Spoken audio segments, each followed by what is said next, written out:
Sebelum menjalin hubungan lebih jauh, biasanya kita akan melakukan pendekatan untuk lebih mengetahui doi lebih dalam.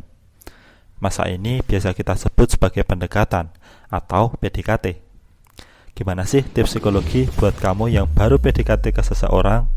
Simak konten ini sampai habis biar kamu makin pintar belajar psikologi.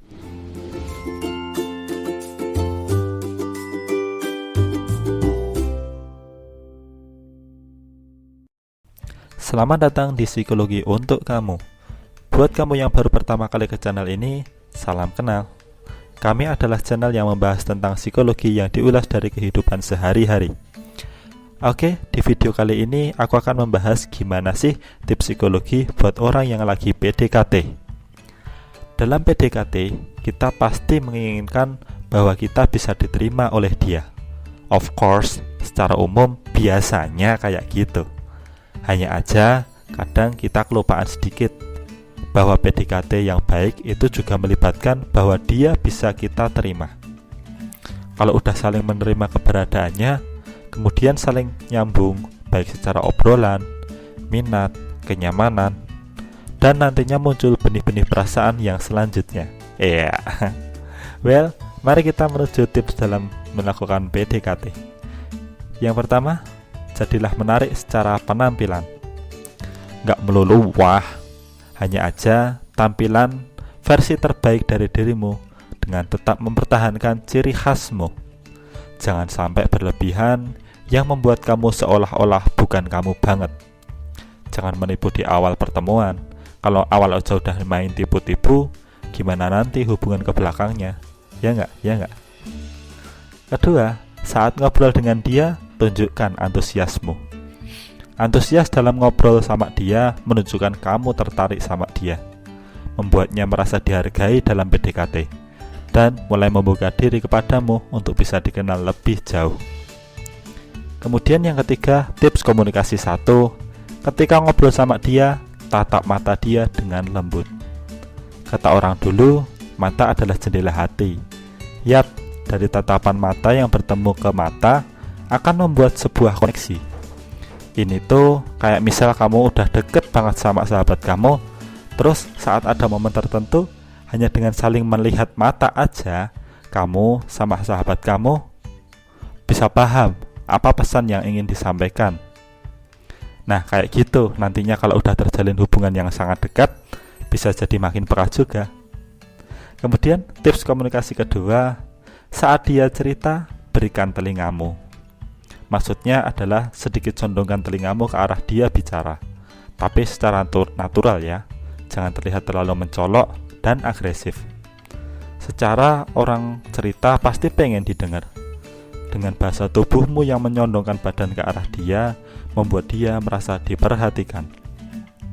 Tips komunikasi 3, samakan pola postur dan gerakan tubuhmu dengan dia. Misal nih, dia duduk dengan tangan di paha dan satu lagi di meja. Kamu bisa ikutin pola postur itu dengan tidak meniru 100%.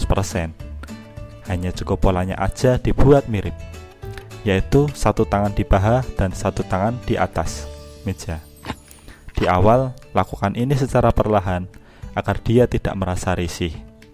Tapi, kalau kamu nanti udah ahli, cukup andalkan tatapan mata saja.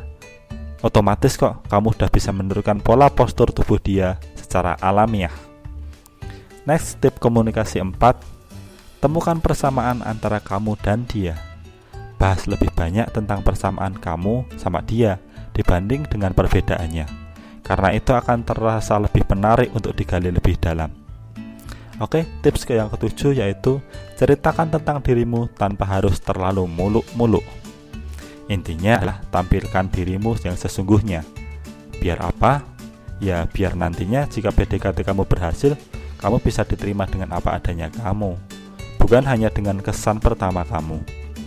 Banyak kan orang yang terlalu pakai topeng di awal PDKT, pas ngejalanin hubungan kelihatan aslinya yang nggak mengenakan.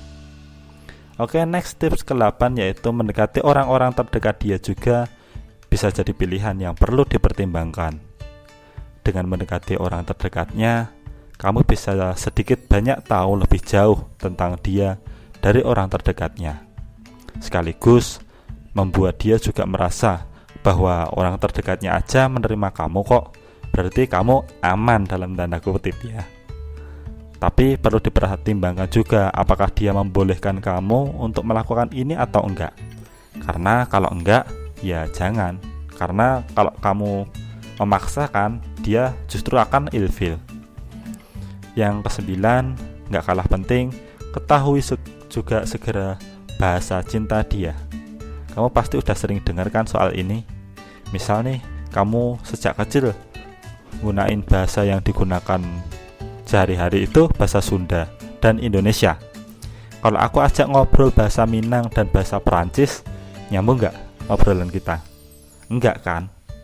Ya sama kayak bahasa cinta. Bahasa cinta itu gimana perhatian dan kasih sayang bisa ditangkap, dipahami dengan tepat.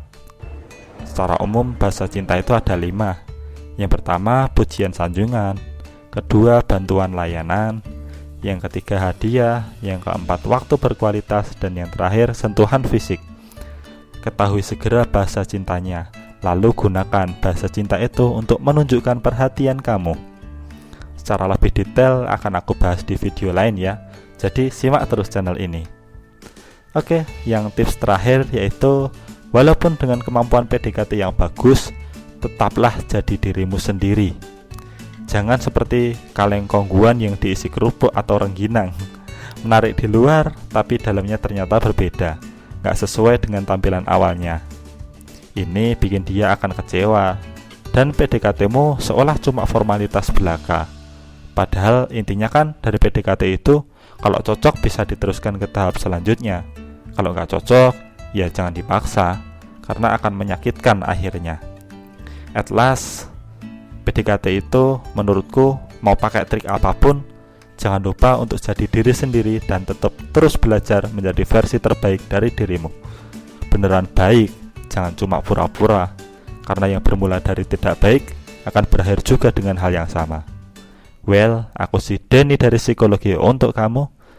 Cheers dan see you next content.